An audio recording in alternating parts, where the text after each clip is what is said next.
semana passada, conhecemos a tradicional festa da cidade de Curvelo, dedicada a São Geraldo. Conhecemos também o belo testemunho de Dona Leopoldina, uma mulher de fé que nos transmite a sabedoria que vem de Deus.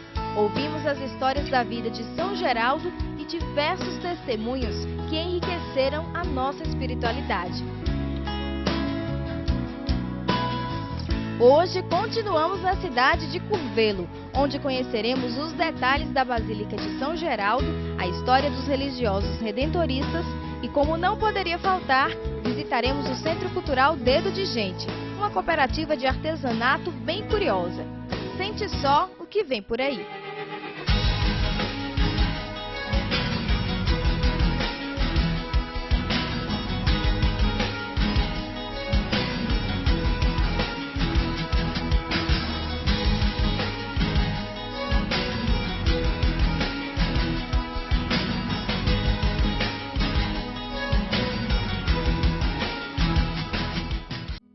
Curvelo tem sua história entrelaçada na congregação dos redentoristas.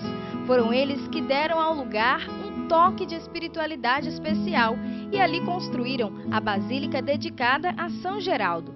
Mas você sabe qual foi a origem da congregação? Conhece Santo Afonso, o fundador? O provincial Padre Vicente é quem vai nos contar como a escolha e a entrega de um homem pode fazer a diferença na vida de tantas pessoas.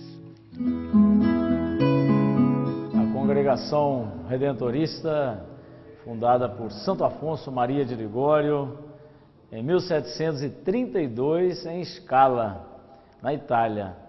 A experiência da espiritualidade afonciana diz muito daquele carisma da congregação redentorista. Afonso, ele morava e trabalhava como padre numa cidade que se chama Nápoles, e ali ele teve aquela experiência de: olha, tem muita gente aqui nessa cidade, inclusive muitos padres. Eu quero fazer uma experiência diferente. Então ele foi a uma cidadezinha, pessoas mais afastadas da sociedade, inclusive da igreja, até foi para descansar. E ali descobre então pessoas que não conheciam nada de religião e eram pessoas abandonadas. Com essa experiência, Afonso então faz uma passagem muito importante na sua vida e que vai marcar muito a história da nossa congregação redentorista. Ele decide, a partir daí, começar uma comunidade de vida, que é a comunidade redentorista, para trabalhar com essas pessoas mais afastadas, que nós chamamos de mais abandonadas, aquelas pessoas que não tinham acesso nem à vida social, nem aos seus direitos e muito menos à religião. Pessoas que trabalhavam num lugar com as cabras, eram os cabreiros, e ali começa então no dia 9 de novembro de 1732, em Scala, o que nós chamamos de Congregação Redentorista, popularmente conhecida como Congregação Redentorista, mas com o nome oficial de Congregação do Santíssimo Redentor. A partir dessa experiência de Santo Afonso, primeiro ele faz uma experiência pessoal. Uma pessoa que era criada numa família nobre na Itália, ele dotado de muitas coisas importantes, ele era advogado já aos 16 anos, doutor em direito civil, em direito canônico. A partir do momento que ele faz uma profunda experiência de amor de Deus a partir de Jesus Cristo, então ele vai descobrir em Jesus e nos mais pobres a razão da congregação redentorista. Por isso que a missão do redentorista, ela se caracteriza em levar o amor de Deus em Cristo àquelas pessoas que estão mais afastadas. É claro que os tempos são diferentes, né? Nós temos outros desafios diferentes nos dias de hoje, mas nós procuramos a fidelidade de continuar pregando, explicitando o amor de Deus, fazer as pessoas conhecerem essa experiência libertadora do Evangelho de Jesus em sua vida, em sua comunidade. Por isso que até hoje nós temos a experiência missionária, inclusive nos santuários onde nós trabalhamos, nas paróquias, nas casas de formação, nós tentamos sempre traduzir no nosso jeito de ser essa experiência missionária. No Brasil, os redentoristas chegaram por volta do século XIX, vindos da Holanda. Os redentoristas chegaram no Brasil no final do século XIX, vindos da Holanda para a cidade de Juiz de Fora, onde começaram a primeira experiência redentorista no Brasil. E logo depois eles já vieram também para outros estados. Então a nossa província tem a primeira experiência no Brasil no finalzinho do século XIX, em 1893, com os holandeses vindo para Minas Gerais e começando ali um trabalho missionário. A Congregação Redentorista hoje está presente em 75 países. Então é um corpo missionário muito grande. E aqui no Brasil nós temos comunidades em praticamente todos os estados do Brasil. A congregação chegou em Curvelo no dia 20 de março de 1906 para aqui estabelecer um centro de missões. Por ser um lugar localizado no centro de Minas, os redentoristas escolheram esta cidade para se instalar e se dedicar à evangelização das cidades da região. Já no primeiro ano, eles começaram a pregar a novena solene de São Geraldo e logo toda a região virou um local de devoção ao santo. Por volta de 1912, começa a construção da Basílica. Ela fica pronta em 1918. As duas naves laterais são posteriores. O projeto inicial, feito pelo irmão redentorista Werenfried Vogels, pegava só mesmo essa parte central da Basílica. As duas naves laterais são posteriores, obra do padre Paulo Rutten, quando ele era o reitor dessa casa, entre 38 e 39. A pintura é concluída em 1942. Ela foi feita por 3 italianos, Vittorio, Giulio e Dino, os 3 primos de Santa Maria Goretti. Vittorio é o que tem formação acadêmica em Belas Artes. Ele é formado pela Real Escola de Firenze. Então vocês podem notar que a pintura da Basílica, ela leva o traço renascentista, muito próprio dessa escola. A arquitetura da Basílica é um estilo misto entre neo-românico e nórdico-europeu. Muito bem feito, esse nosso irmão era um irmão muito talentoso e construiu também outras igrejas na província. Uma delas é a primeira igreja redentorista no Brasil, que é Nossa Senhora da Glória, em Juiz de Fora. Em 1966, o Papa Paulo VI eleva a condição de basílica o então Santuário de São Geraldo, através do breve apostólico Humilis Religiosus Sodalis. O título basílica é um título honorífico, é uma igreja que se torna uma espécie de referência num determinado lugar. Nós temos as 4 basílicas maiores, que são as primeiras igrejas do cristianismo, que estão ali na região de Roma. Todas as outras basílicas, além dessas 4, são consideradas basílicas menores. E elas surgem por conta da importância que essas igrejas têm em um determinado lugar ou para uma determinada devoção. O Santuário de São Geraldo foi declarado basílica por ser o centro de devoção a este santo no Brasil. São apenas 2 basílicas no mundo, Mater Domini, na Itália, onde ele terminou sua vida, e aqui, São Geraldo de Curvelo. Quando a gente observa o conjunto de pinturas da Basílica, a gente percebe que tudo converge para o presbitério. Quando a gente chega no altar-mor, todo o ornamento nos diz do mistério eucarístico, da terra ao céu pelo mistério da Eucaristia. Vocês vão perceber que lá no presbitério nós temos uma pintura, uma espécie de mosaico, que representa essa realidade nossa, a realidade material. Então lá, terra, água, fogo e ar. Tem um véu muito bem pintado, com assim, uma noção de arte magnífica. Parece que ele é real quando você olha de longe, parece que ele é de pano. E esse véu, acima nós temos a Trindade na glória. Então é como se do céu, o melhor da terra, ao céu nós fôssemos pela Eucaristia, no mistério da Eucaristia. Céu e terra se unem no pão e no vinho eucaristizados. Nós temos na torre principal, a torre do fundo, a maior torre, nós temos 4 sinos, são sinos de grande porte. Os vitrais, alguns foram feitos na Holanda, outros feitos no Brasil. Todos doação de devotos aqui para o Santuário de São Geraldo. No complexo aqui da Basílica, nós temos complexo, se eu não me engano, de mais ou menos 5.000 metros quadrados. Nós temos a sala de ex-votos. A sala de ex-votos, todo o santuário, quando você vai, você tem essa sala, que é a sala conhecida como Sala das Promessas. É onde as pessoas deixam simbolizada a graça que receberam de Cristo pela intercessão de algum santo. Aqui não podia faltar, então perto da nossa secretaria, lojinha, nós temos a sala de ex-votos. E com uma concorrência muito grande, de ano em ano nós temos que tirar uma série de fotos, nós temos que tirar uma série de objetos, porque a sala não comporta.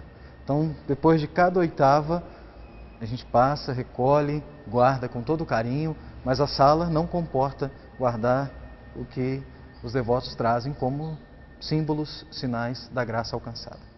Padre, aqui também tem algumas relíquias de São Geraldo, né? Quais são? Bom, nós temos uma imagem em tamanho real de Geraldo morto numa espécie de esquife, de um caixão de vidro. Geraldo com o hábito redentorista, morto, com as feições de alguém que morreu de tuberculose. E onde fica o coração, na altura do coração, há então uma relíquia, que é, se não me engano, é uma parte do dedo dele. E ele fica ali. E temos uma outra que está até aqui. Essa ela fica guardada para as bênçãos solenes no final da novena. Também uma relíquia de tamanho considerável, se tratando de osso. Falamos de São Geraldo e sobre a basílica dedicada a ele na cidade de Curvelo. Conhecemos também a história de Santo Afonso e como iniciou a congregação dos Redentoristas. Agora, vamos ouvir o belo testemunho deste sacerdote que há mais de 60 anos percebeu o chamado de Deus para fazer parte desta congregação. Acompanhe conosco esta simples e real história de fé. Eu fui para o seminário com 11 anos, menina ainda, né? Não tem dúvida, a gente teve muita saudade, era criança ainda.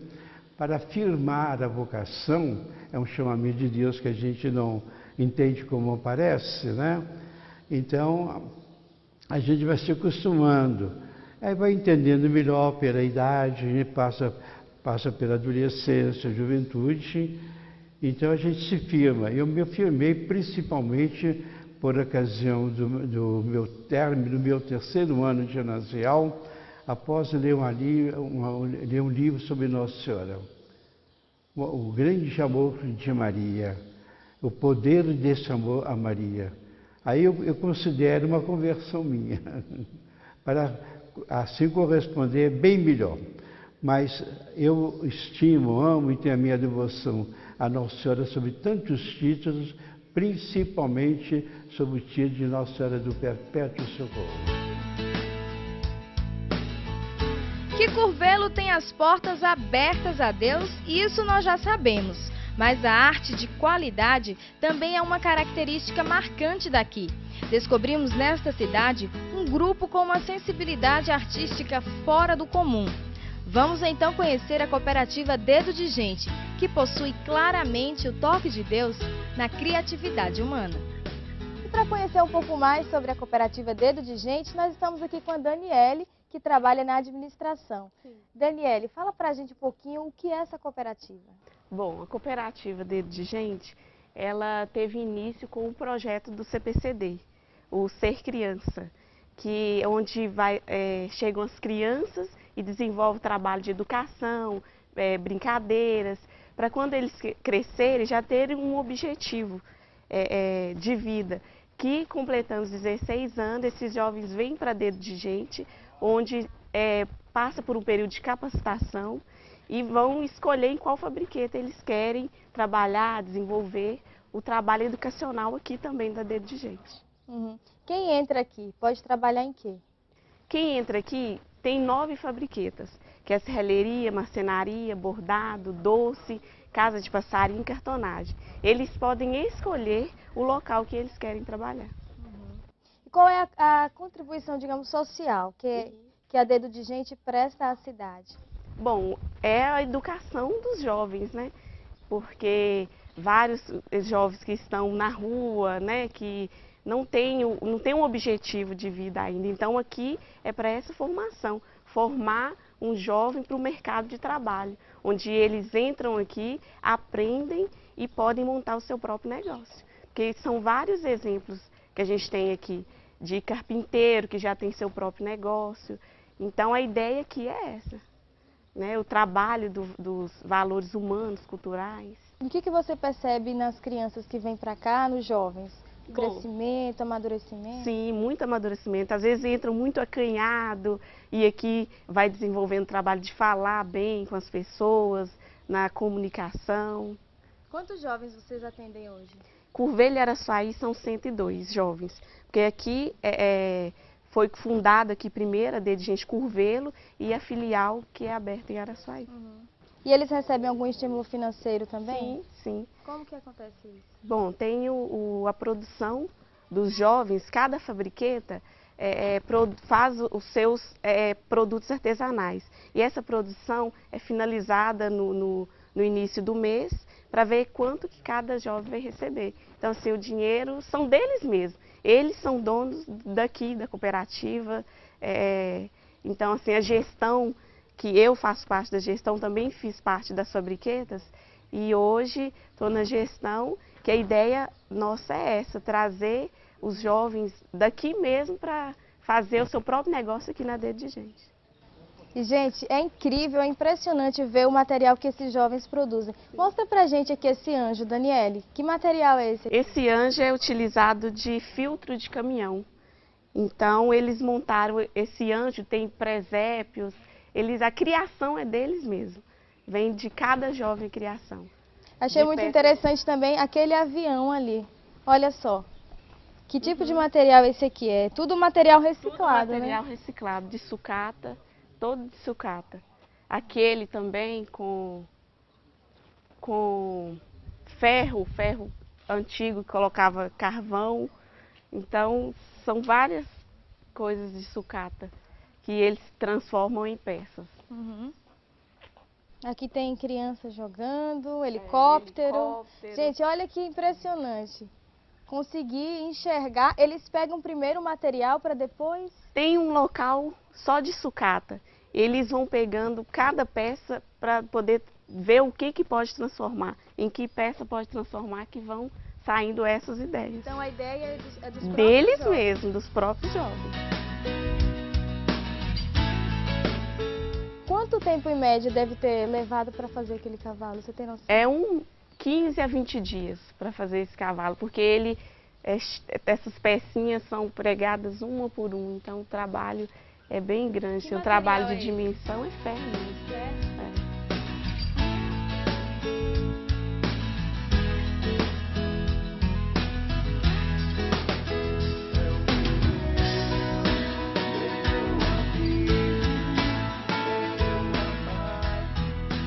A Casa de Passarinho é a sobra de todas as fabriquetas, porque a ideia aqui é trabalhar com o reaproveitamento dos materiais.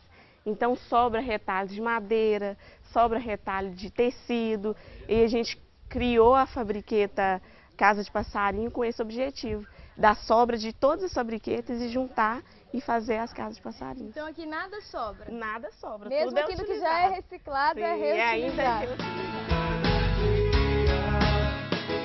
A Adriele está aqui trabalhando no projeto há 5 anos. Ela começou fazendo brinquedos, depois artigos de decoração e hoje trabalha com o que, Adriele? Com bordado. No bordado a gente usa todos os tipos de materiais reciclados, tecidos, arranjos secos, para fazer coisas de cozinha, de casa. Os arranjos secos a gente faz cestas para enfeitar os doces. E usa todo tipo de material.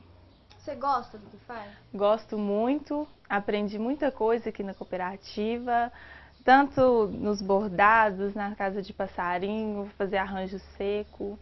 Isso me fez crescer muito. O que significa esse lugar aqui para você? É como se fosse a minha segunda casa, né? Que eu passo a maior parte do meu tempo aqui, tenho muitas amizades, aprendo muita coisa, aprendi a ter muita responsabilidade, a gente aprende a ter um convívio melhor tanto aqui quanto na família da gente. A partir do momento que a gente entra na cooperativa, a gente vira outra pessoa. O que vocês estão fazendo aí? O que tem para mostrar pra gente? Aqui eu estava fazendo um jogo americano. Aqui é bolas de Natal, que também usa retalho, todo isso daqui é retalho, luva de forno para cozinha. Ela está fazendo batimão. Aqui também é outro jogo americano e a Grace está fazendo fuxico. Para fazer desse jogo americano, quanto tempo em média? Uns 2 dias para finalizar ele tudo. Para bordar, costurar, fazer todos os acabamentos. Nós somos de Sete Lagoas, estamos de passagem a caminho de Diamantina. Aí resolvemos visitar o santuário e logo em seguida aqui, esse trabalho maravilhoso aqui, né? Dedo de gente. A gente ficou impressionado aqui com os artistas aqui, os verdadeiros artistas, os reis da reciclagem, né? Muito bom o trabalho, viu? Minha família está toda impressionada, todo mundo achou tudo maravilhoso. Você gostou? Adorei. Que mais que você gostou? O cavalo. E vamos nos despedindo dessa cidade, lugar que nos inquieta e nos faz buscar mais ainda as coisas de Deus.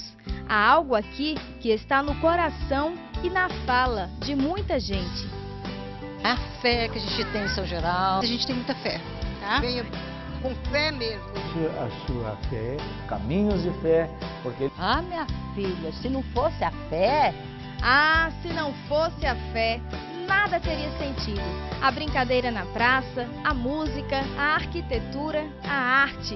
Nada disso teria graça se não fizesse parte da essência de Deus.